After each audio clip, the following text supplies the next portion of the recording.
નમસ્કાર, સ્વરાજમાં આપનું સ્વાગત છે. હું મયુર. આજે વાત કરવી છે સ્થાનિક સ્વરાજની ચૂંટણીની. આમ તો અંતિમ પડાવ ચાલી રહ્યો છે અને ગણતરી કલાકો જ બાકી રહ્યા છે મતદાનને. ત્યારે રાજ્યના અને અલગ અલગ વિડીયો જે છે તે વાયરલ થયા છે ને વાયરલ વિડીયો મુદ્દે વાત કરવી છે અને આપણી સાથે આ મુદ્દે વાત કરવા માટે વરિષ્ઠ પત્રકાર જગદીશ મહેતા પણ જોડાયા છે. સર, એક આમ આદમી પાર્ટીના અલગ અલગ વિડીયો વાયરલ થયા છે જેમાં આપના મુસ્લિમ ઉમેદવારો છે તેમના દ્વારા એવું કહેવામાં આવે છે કે આપ જીતશે તો રસ્તા ઉપર પણ નમાજ પઢી શકાશે. મંદિર મસ્જિદો જે તોડવામાં આવી છે તેમને લઈને આ પ્રકારના નિવેદનો આપ્યા છે. એટલે કે સવાલ સાહેબ એ થઈ રહ્યો છે કે જ્યારે લોકશાહીનો પર્વ છે ને, લોકશાહીના પર્વની અંદર ધર્મની લઈને રાજનીતિ ન કરવી જોઈએ, પરંતુ આ પ્રકારના જ્યારે વિડીયો વાયરલ થયા છે આને કેવી રીતે જુઓ છો? અને બીજું, આના મુદ્દે હર્ષ સંઘવી છે, નાયબ મુખ્યમંત્રી, તેમણે પણ જવાબ આપતા કહ્યું છે કે કાયદો જે તોડશે તેમની સામે કડક કાર્યવાહી પણ થવાની છે. ત્યારે જ્યારે હવે આ મુદ્દે આખું રાજકારણ ગરમાયું છે, કારણ કે એક બાદ એક નિવેદનો પણ સામે આવી રહ્યા છે, પ્રતિક્રિયાઓ આવી રહી છે, આપ કઈ રીતે જુઓ છો આ મુદ્દાને? મયુરભાઈ, નબળી ગાને જાજી બગામ. એક તો આમ આદમી પાર્ટીમાં તળિયાથી નળિયા સુધી ભંગાણ વાળી વાતો થઈ ગઈ. અંદરો અંદર માથાકૂટ ચાલી છે.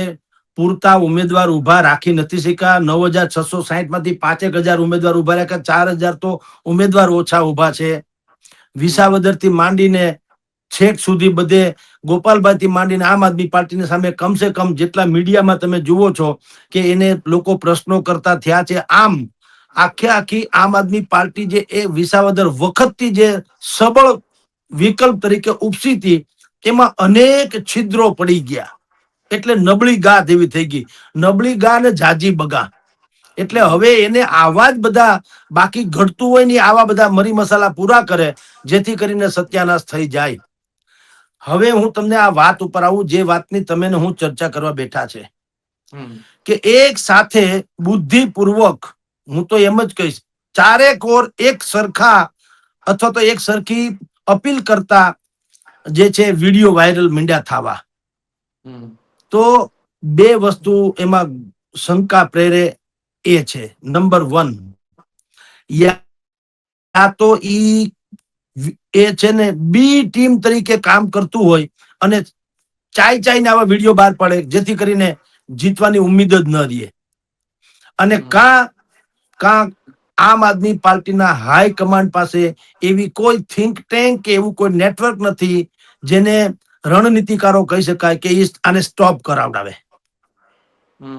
બે વસ્તુ છે, બેમાંથી એકેય નથી થયું. તમે જુઓ, આમ આદમી પાર્ટીના જે અત્યારે તમે હર્ષ સંઘવીજીની વાત કરી કે હર્ષ સંઘવીએ એમ કીધું છે કે કાયદાનું કામ કરશે વગેરે, તો એવું જ સ્ટેટમેન્ટ આમ આદમી પાર્ટીએ કાં ન કર્યું કે ભાઈ આ પ્રકારના વિડીયો જે છે એની અરે અમે સહમત નથી. એ ભાઈ ઉમેદવારો પોતાના મત વિસ્તાર એટલે કે મુસ્લિમ એરિયા જોઈને આવું બોલતા હશે, પણ અમે સત્તામાં આવશું તો કાયદાનો ભંગ કરીને અમે રોડ ઉપર નમાજ પઢીશું એમાં માનતા નથી. એવી કાં સફાઈ ના આવી?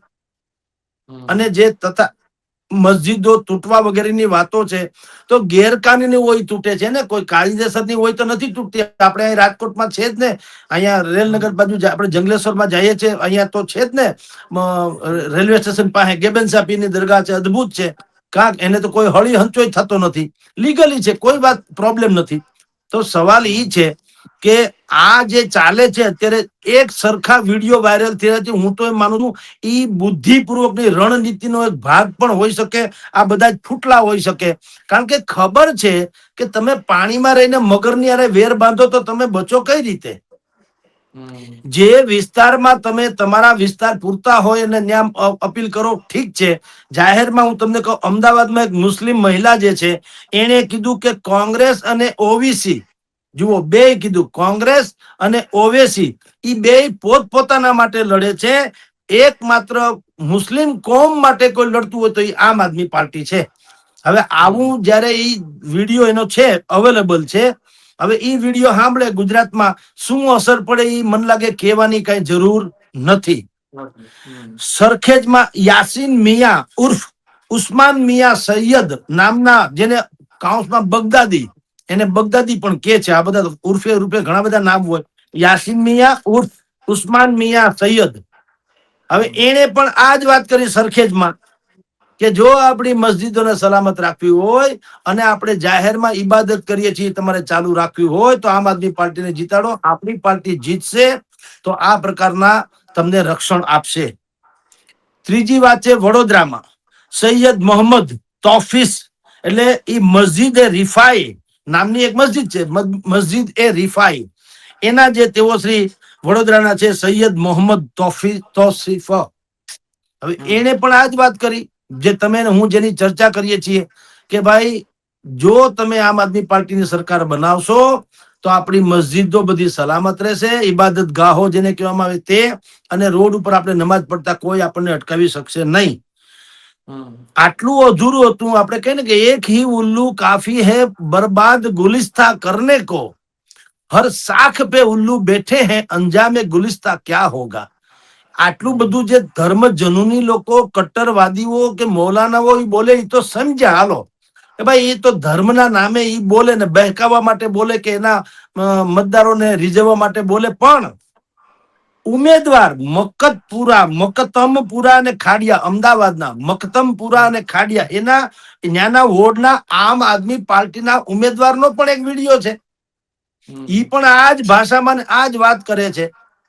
તો બધાય ભેગા થઈને એક સરખી વાત કરે તો એના જે વિડીયો હવે આ બધું આ ડિજિટલાઇઝેશન થઈ ગયું એટલે શું થયું એની અસર ઈ ખાલી વોર્ડ પૂરતી નથી રહેતી.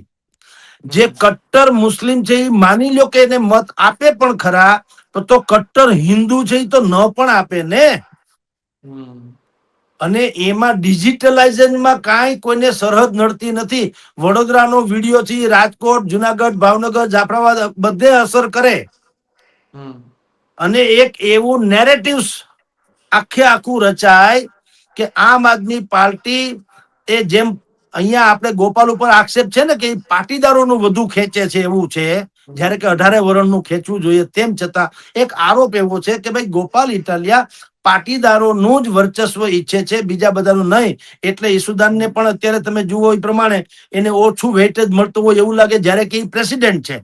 અને રાજુ કરપડા પણ ઓબીસીમાં આવતા હતા, આમાં ટૂંકમાં પાટીદાર નહોતા એટલે એનો પણ એને કાઢી મૂકવામાં આવ્યો હતો તો એને છોડી દેવી પડી. તો ઈ જેમ આક્ષેપ છે, એમ કહું છું સત્ય છે એમ નહીં, આક્ષેપ એવો છે ગોપાલ ઇટાલિયા પાટીદારોનું વધુ ખેંચે, કારણ કે સુરતમાં પાટીદાર છે, ન્યાય વરાછામાં જ સભા કરી છે, જ્યાં કાચું હોય ન્યા નહીં, જ્યાં સ્ટ્રોંગ એરિયા છે આમ આદમી પાર્ટીનો ત્યાં જ એની સભા થાય. અહીંયા રાજકોટમાં મવડી સહિતના વિસ્તારો જે પાટીદારોનો ગઢ માને છે, સામો કાંઠો પાટીદારોનો ગઢ માને છે, ત્યાં જ એની સભા થઈ એટલે પુરાવા પણ છે. પણ તેમ છતાં એને પોતે કોઈ દી એના મોઢી તેમ નથી કીધું કે પાટીદાર સિવાય અમારે કોઈની જરૂર નથી. એવી રીતે જેમ ગોપાલ ઉપર આક્ષેપ છે એમ આ બધા ઉપર જે આક્ષેપ છે એ શું થાય કે એક નેરેટિવ એટલે કે લોકોના માનસિકમાં એક વસ્તુ નક્કી થઈ જાય કે આ લોકો બધાય મુસ્લિમ સમુદાયની કટ્ટરવાદને પ્રેરે છે, એટલે હિન્દુ કટ્ટરવાદીઓ સમજે મત આપવાના હોય તોય ના આપે. એટલે તમને કહું કે બે બહુ મોટી ખામી છે મયુરભાઈ. યા તો આ બધા બી ટીમ છે, કુનેહપૂર્વક કરવામાં આવેલા વિડીયો છે એમ કહું છું. ખબર છે કે આપણે હારીએ તો છું, પણ જે પડીકા મળી ગયા હોય કે જે આશ્વાસન મળી ગયું હોય કે જેના તરફથી જે મળ્યું હોય તે, કારણ કે આમ આદમી પાર્ટીના શત્રુ એટલે કે આમ જુઓ તો હરીફ બે છે, શાસક પક્ષ પ્લસ કોંગ્રેસ. કોંગ્રેસ પણ એવું ઈચ્છે ને કે આમ આદમી પાર્ટીનો સત્યાનાશ થવો જોઈએ. તમે જુઓ અત્યારે ઓલા રાઘવ ચઢ્ઢા સહિતના 7 સાંસદો એ નીકળી ગયા તો પણ એ લોકોએ એમ ન કીધું કે ભારતીય જનતા પાર્ટીએ ડેરા તંબા તાણ્યા ને આવું બધું ખેલ ખબાડા કે એવું નહીં કે આમ આદમીનો અસલી ચહેરો બહાર આવી ગયો ને આ બધા ખળભળી ગયા ને આમાં કઈ છે નહીં. એને પોતીકો સ્વાર્થ જોયો કોંગ્રેસે. તો કોંગ્રેસમાંથી જ્યારે કોઈ પણ લોકો ઈધર ઉધર થાય અથવા તો એના લોકો મતદાન કરવામાં ચૂંટણીના પ્રચારમાં નબળા હબળા પડે તો આમ આદમી પાર્ટી શું કે છે કે તો કોંગ્રેસની તો ભારતીય જનતા પાર્ટીની બી ટીમ છે.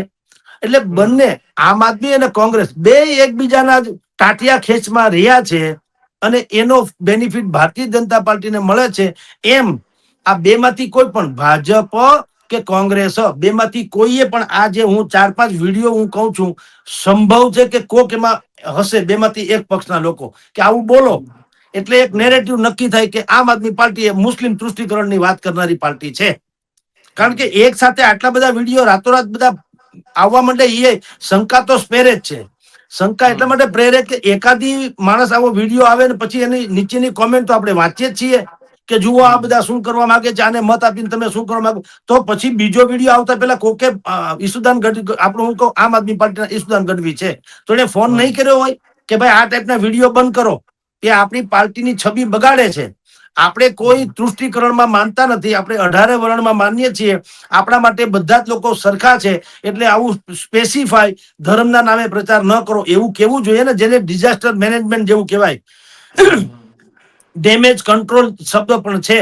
હવે એવી કોઈ વ્યવસ્થા નથી, ઉલટાના એક સાથે શ્રેણીબદ્ધ રીતે મંડ્યા વિડીયો આવવા. અમદાવાદનો આવ્યો, સરખેજનો આવ્યો, મકમતમપુરાનો આવ્યો, ખાડિયાનો આવ્યો. તો આ શું સૂચવે છે? આ પોલિસીનો પણ એક ભાગ હોઈ શકે. અને એ લોકોને ખબર જ છે કે આપણે બોલી નાખો એટલે ઈ સૌથી મોટું નુકસાન પક્ષને કરાવી દે. પોતાનું જે થવું થાય, ભલે હારી જાય, પણ એ હારમાં પણ એની જીત છે, કારણ કે એને કહેવાતું આશ્વાસન મળી ચૂક્યું હોય છે. એટલે મયુરભાઈ, તમારી જાણ ખાતર મેં આપને શરૂઆતમાં કીધું કે એક ही उल्लू काफी है, बर्बाद गुलिस्ता करने को, हर शाख पे उल्लू बैठे हैं, અંજામે ગુલિસ્તા ક્યાં હોગા. એક તો અત્યારે નબળી પરિસ્થિતિમાં આમ આદમી પાર્ટી મુકાઈ ગઈ છે, એમાં આ ટાઈપના વિડીયોઝ વગેરે બહાર આવે પ્રચાર સાહિત્યની, એ મતદાનની બિલકુલ હવે ગણતરીના કલાકો રહ્યા છે. એવા સમયે તો સ્વાભાવિક જ છે એની માઠી અસર થાય, જે ભોગવવાની તૈયારી રાખવી પડે જે તે પક્ષે. જી મયુરભાઈ. સર, જે પ્રમાણે ઉમેદવારોએ પણ કહ્યું અને ઉમેદવારોના જે નિવેદનો સામે આવ્યા, જે મુસ્લિમ સમુદાયના છે તેમના, તો આમ આદમી પાર્ટીને ખરેખર જ્યારે આ છેલ્લી ઘડીનો સમય છે ને, આ તમે કહ્યું તે પ્રમાણે કદાચ પ્રેરિત પણ હોઈ શકે. તો આ વિડીયો જે વાયરલ થયા છે, 5 થી 6 જેટલા વિડીયો વાયરલ થયા છે, આપને ખરેખર કેટલું નુકસાન કરશે? જેટલો ફાયદો થવાનો હતો એમાંથી ઓછો ફાયદો કરે, ઈ જ નુકસાન. કારણ કે કઈ ઓળઘોળ થઈ ગયા તો એવી વાત તો છે નહીં. ઉલટાનું વિશેષ નુકસાન શું કામ કરે કે બે ઘડી માની લ્યો, એન્ટી એસ્ટાબ્લિશમેન્ટના નામે જે મુસ્લિમ સમાજ કે જે ઇતર સમાજ એ આમ આદમી પાર્ટીને મત આપવા માંગતો હોય, ઇતર સમાજ આ વિડીયો જોઈને સમજે કે દેવો ભલે તો આને તો ન દેવો, ભલે એના કરતા ગમે કાંઈ, યા તો નાટો ને દેવો કુરબાન છે. કારણ કે એક તો વિચારધારા બેયમાં સુસ્પષ્ટ છે. મુસ્લિમ કોમ્યુનિટીઝ અને હિન્દુ કોમ્યુનિટીના જે કટ્ટરવાદીઓ છે, એ ક્યારે એકબીજાને સપોર્ટ કરવાની વાત ક્યારે હાલે નહીં. બધા ટીવીમાં બોલવું હોય તો બોલવા ખાતર બોલ નાખે, એ જુદી વાત છે, પણ એ કોઈ કાળે મેળ પડે એમ નથી. એ સંજોગોમાં આવા વિડીયો જે છે એ આમ આદમી પાર્ટીને ઓર નુકસાન કરે. મસ્તુ ફાયદાની સ્થિતિ અત્યારે ઓછી જ છે, પણ જેટલો મળવાનો ફાયદો હોય એમાં પણ એને વધુ નુકસાન કરે. કારણ કે એક નેરેટિવ મેં કીધું એમ નક્કી થાય છે, વિચારધારા નક્કી થાય છે આવા વિડીયોઝને કારણે. એટલે એને નુકસાન તો થવાનું, મોટા પાયે નુકસાન થવાનું. અને બીજું, જે ભૂતકાળમાં ચૂંટણી વખતે શું થતું, ભારતીય જનતા પાર્ટીને અમુક કટ્ટરવાદી મુસ્લિમો તો મત નથી આપતા, જાહેરમાં ઓવેસી પણ ઘણી વખત કહે છે. એટલે હવે એ કહેવામાં છોછ નથી. એક સમયે છોછ હતો, લોકો બોલતા નતા, પણ મત નથી આપતા. તો મેં મારી નજરે જોયેલી વાત કરું, ભૂતકાળની ચૂંટણીઓમાં શું થતું, ખબર પડે કોઈને પણ, જે તે રાજકીય પક્ષને ખબર પડે કે અમુક વોર્ડમાં કે અમુક વિસ્તારના લોકો આપણને મત નથી આપવાના, તો એને શું કરતા, એને જો એમને છૂટા રહેવા દે તો એના વિરોધમાં હોય એને મત આપે, સ્વાભાવિક છે. એટલે ન રહે બાંસ ન બજે બાંસુરી. અહીંથી બધાને બસમાં અને એમાં બીજા વાહનોમાં ભરી ભરી ને બાજુમાં ચાલો તમને ધાર્મિક યાત્રા કરાવડાવી દઈએ, એને પૈસા આપી દે, અને ધાર્મિક યાત્રાના નામે અજમેર દરગાહ લઈ જાય, એમ કચ્છમાં જે દરગાહ છે ત્યાં લઈ જાય, અને જ્યાં લઈ જાય ત્યાં પણ મતદાન શરૂ થાય થી માંડીને પૂરું થાય ત્યાં સુધી જે બધા અટકાયતી પગલા લેવામાં આવે ને નેતાઓના, એ અટકાયતી પગલા શું હોય, વડાપ્રધાન આવવાના હોય ને એ પેલા એને ધરપકડ કરી લે, જે તે લોકો અટકાયત કરી લે, તીખળખોરો નહીં. પછી વડાપ્રધાન જાય ને પછી છોડી દે, હવે કઈ થાય એમ નથી. એમ આ લોકોને લઈ જતા વાહનોમાં, અને જ્યાં મતદાન શરૂ થાય ત્યારે લઈ જાય, પૂરું થાય પછી મૂકી જાય, એટલે વાત થાય પૂરી, બીજો કોઈ મતલબ નહીં. ખબર છે કે અમને નથી દેવાના, પણ અમને નથી દેવાના તો બીજાને ન દેવો જોઈએ. તુમ અગર મુझको ન ચાહો તો કોઈ બાત નહીં, કિસી ઓર को ચાહો તો भी મુશ્किल होगी. એટલે ઈ પણ ન થવું જોઈએ. એટલે આ લોકો એને બહાર લઈ જતા. હવે આ જે વિડીયો તમે હું જેની ચર્ચા કરીએ છીએ, ઈ ટાઈપના વિડીયો આવ્યા પછી હવે ઈ જે રિલિજિયન ટુરિઝમ પણ કરાવવાની જરૂર નથી.